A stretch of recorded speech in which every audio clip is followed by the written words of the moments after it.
ಇಲ್ಲ ಮೇಡಮ್, ನೀವು ಹೋಗಿ. ಮೇಡಮ್ಮ. ಹೌದು ಮೇಡಮ್, ಮುಂದೆ ಈ ಮನೆಗೆ ನೀವು ಸೊಸೆ ಆಗೋರು, ನಿಮಗೆ ಮರ್ಯಾದೆ ಕೊಡೋದು ನಮ್ಮ ಕರ್ತವ್ಯ ಅಲ್ವಾ? ಅದಕ್ಕೆ ಮೇಡಮ್. ಅಯ್ಯೋ, ನಾನು ಇನ್ನೂ ಈ ಮನೆ ಸೊಸೆ ಆಗಿಲ್ಲ. ನಂಗೆ ಕೊಟ್ಟಿರೋ ಜವಾಬ್ದಾರಿನ ನಿಭಾಯಿಸಿ ಗೆದ್ರೇನೆ ಈ ಮನೆ ಸೊಸೆ ಆಗೋದು. ಮೇಡಮ್, ಅದು ನಿಜ. ನಿಮ್ಗಿರೋ ಬುದ್ಧಿಗೆ ಖಂಡಿತವಾಗ್ಲೂ ಈ ಮನೆ ಸೊಸೆ ಆಗೇ ಆಗ್ತೀರಾ. ನನ್ನ ಕಡೆಯಿಂದ ನಿಮ್ಗೆ ಆಶೀರ್ವಾದ ಇದ್ದೇ ಇರುತ್ತಮ್ಮ. Thank you. ಕುಡಿಯೋಕ್ಕೇನಾದ್ರೂ ಬೇಕಾ? ಬೇಡ. ನಿಮ್ಗೆ ಏನೇ ಬೇಕು ಅಂದ್ರು ನನ್ನನ್ನು ಕೇಳಿ, ನಾನು ತಂದು ಕೊಡ್ತೀನಿ.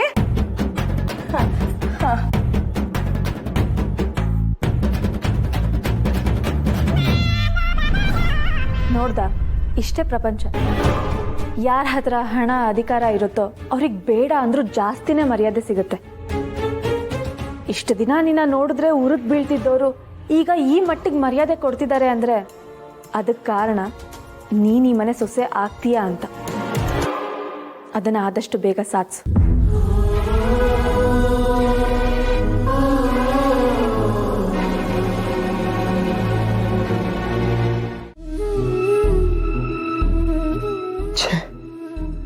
ನನ್ನದಕ್ಕೆ ಈ ಥರ ಡಿಸಿಷನ್ ತಗೊಂಡಿರೋದು. ಕೆಲಸದವ್ರ ಥರ ಟ್ರೀಟ್ ಮಾಡ್ತಾ ಇರೋ ಹುಡುಗಿಗೆ ಈ ಮನೆ ಸೊಸೆ ಆಗೋ ಅವಕಾಶ ಕೊಡ್ತಾ ಇದ್ದಾರ. Can't believe this.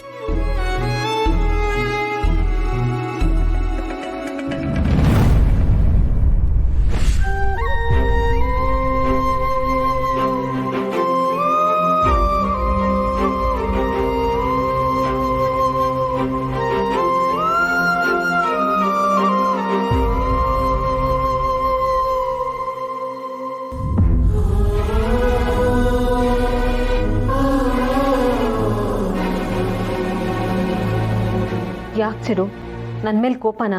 ನಿಮ್ಮ ಮೇಲೆ ಕೋಪ ಮಾಡ್ಕೊಂಡು ಏನು ಮಾಡಲಿ? ಅದಕ್ಕೆ ನನ್ನ ಜೀವನ ಹೀಗಾಯ್ತಲ್ಲ ಅಂತ ನನ್ನ ಮೇಲೆ ನನಗೆ ಕೋಪ ಬರ್ತಾ ಇದೆ. ನಾನು ಈ ಡೆಸಿಷನಿಂದ ನೀನು ತುಂಬ ಡಿಸ್ಟರ್ಬ್ ಆಗಿದೆ ಅಂತ ನನಗೆ ಗೊತ್ತು ಚಿರು.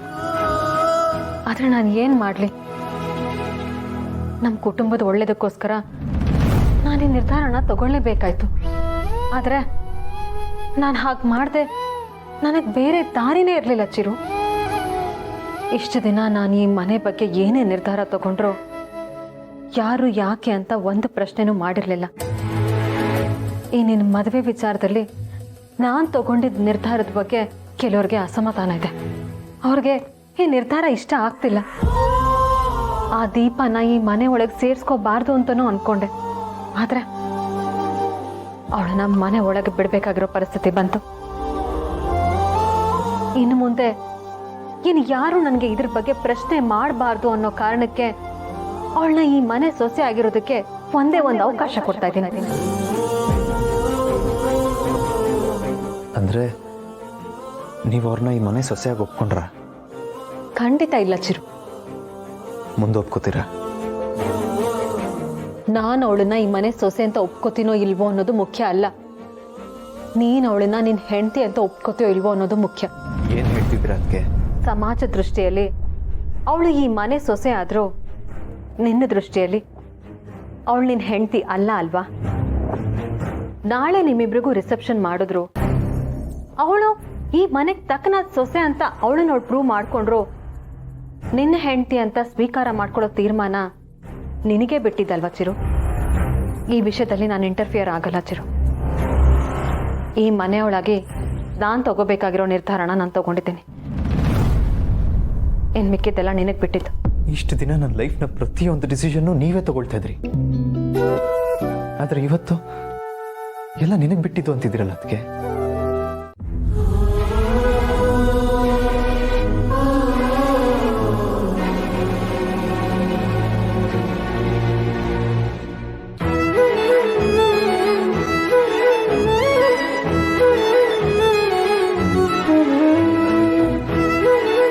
ಮೇಡಮ್ ಕೂತ್ಕೊಳ್ಳಿ, ಊಟಕ್ಕೆ ಬಿಡಿಸ್ತೀನಿ. ಬೇಡ ರಾಜಿ ಅಕ್ಕ, ಎಲ್ಲರೂ ಬರಲಿ, ನಾನು ಆಮೇಲೆ ಮಾಡ್ತೀನಿ. ಯಾಕೆ ಮೇಡಮ್ ಬೇಜಾರಾಗಿದ್ದೀರಾ? ಗೊತ್ತಿಲ್ಲ ಅಕ್ಕ, ಯಾಕೋ ಮೊದಲಿನ ಥರ ಕೆಲಸ ಮಾಡೋದೇ ಚೆನ್ನಾಗಿತ್ತು ಅಂತ ಅನಿಸ್ತಿದೆ. ಅಯ್ಯೋ, ಹಾಗೆಲ್ಲ ಕೊಟ್ಟಿರೋ ಜವಾಬ್ದಾರಿಯಿಂದ ಹಿಂದೆ ಸರಿಯೋ ಪ್ರಯತ್ನ ಮಾಡಬೇಡಿ ಮೇಡಮ್. ಇದು ನಿಮ್ಮ ಜೀವನದ ಪ್ರಶ್ನೆ. ದಯವಿಟ್ಟು ಈ ಪರೀಕ್ಷೆಲಿ ಗೆಲ್ಲೋ ಪ್ರಯತ್ನ ಮಾಡಿ. ಖಂಡಿತ ಪ್ರಯತ್ನ ಮಾಡ್ತೀನಿ. ಅದ್ ಸರಿ, ಯಾಕೆ ಯಾರು ಇನ್ನೂ ಊಟಕ್ಕೆ ಬಂದಿಲ್ಲ? ಗೊತ್ತಿಲ್ಲ ಮೇಡಮ್, ಅಡುಗೆ ರೆಡಿಯಾಗಿ ಹತ್ತತ್ರ ಅರ್ಧ ಗಂಟೆ ಆಯಿತು. ಯಾವತ್ತೂ ಈ ರೀತಿ ಮಾಡಿಲ್ಲ. ಇವತ್ತು ಯಾಕೆ ಈ ರೀತಿ ಮಾಡ್ತಿದ್ದಾರೋ ಗೊತ್ತಾಗ್ತಿಲ್ಲ. ಬಹುಶಃ ನಂಗೆ ಈ ಹೊಸ ಜವಾಬ್ದಾರಿ ಸಿಕ್ಕಿರೋದು ಕೆಲವ್ರಿಗೆ ಇಷ್ಟ ಇಲ್ಲ ಅನ್ಸುತ್ತೆ. ಅದೇ ಕಾರಣಕ್ಕೆ ಅವ್ರು ನನ್ನ ಜೊತೆ ಊಟ ಮಾಡಕ್ ಮನ್ಸು ಮಾಡ್ತಿಲ್ವೋ ಏನೋ.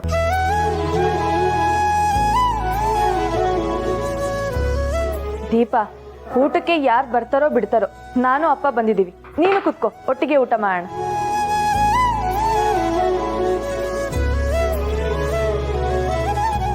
ಇಲ್ಲ ಅಕ್ಕ, ನೀವು ಊಟ ಮಾಡಿ, ನಾನು ಆಮೇಲೆ ಮಾಡ್ತೀನಿ. ಯಾರು ಬರದೇ ಇದ್ರು ನೀನನ್ನು ಬೇಜಾರು ಮಾಡ್ಕೊಳ್ಳೋ ಅವಶ್ಯಕತೆ ಇಲ್ಲಮ್ಮ. ಆದರೆ ನಿನ್ನ ಗಂಡನ್ನ ಮಾತ್ರ ನೀನೇ ಹೋಗಿ ಊಟಕ್ಕೆ ಕರಿ. ನಾನು ಕರೆದ್ರೆ ಅವ್ರು ಬರ್ತಾರೋ ಇಲ್ವೋ ಗೊತ್ತಿಲ್ಲ. ಗಂಡನ್ನ ಊಟಕ್ಕೆ ಕರೆಯೋದು ನಿನ್ನ ಕರ್ತವ್ಯ. ಬರೋದು ಬಿಡೋದು ಅವನ ಇಷ್ಟ. ಸರಿ, ನೀವು ಊಟ ಮಾಡ್ತೀರಿ, ನಾನು ಕರೆದು ಬರ್ತೀನಿ. ಜಾಜಿ ಅಕ್ಕ, ಬಡಿಸ್ತೀರಿ?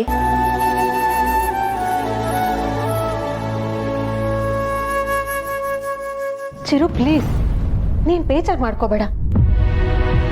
ನಿನ್ನ ಲೈಫ್ನ ಎಲ್ಲ ಇಂಪಾರ್ಟೆಂಟ್ ಡೆಸಿಷನ್ಸ್ನು ನಾನೇ ತಗೋತಾ ಇದ್ದೀನಿ ಅಂತ ಎಲ್ಲರೂ ಹೇಳ್ತಾ ಇರೋದ್ರಿಂದ ಅವಳಿಗೆ ನಮ್ಮ ಮನೆ ಸೊಸೆಯಾಗಿ ಪ್ರೂವ್ ಮಾಡ್ಕೊ ಅಂತ ಒಂದೇ ಒಂದು ಚಾನ್ಸ್ ಕೊಟ್ಟೆ ಅಷ್ಟೆ.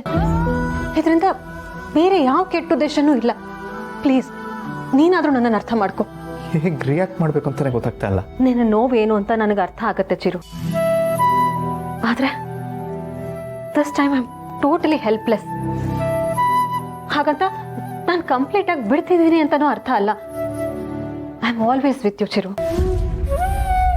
ಆದರೆ ಸದ್ಯದ ಸಿಚುವೇಶನಲ್ಲಿ ನಾನು ಈ ನಿರ್ಧಾರ ತಗೊಳ್ದೆ ನನಗೆ ಬೇರೆ ಚಾಯ್ಸೇ ಇಲ್ಲ. ನಿನ್ನ ಲೈಫಲ್ಲಿ ನೀನು ಅನ್ಕೊಂಡ ಹಾಗೆ ರೂಪ ಬಂದಿದ್ದಿದ್ರೆ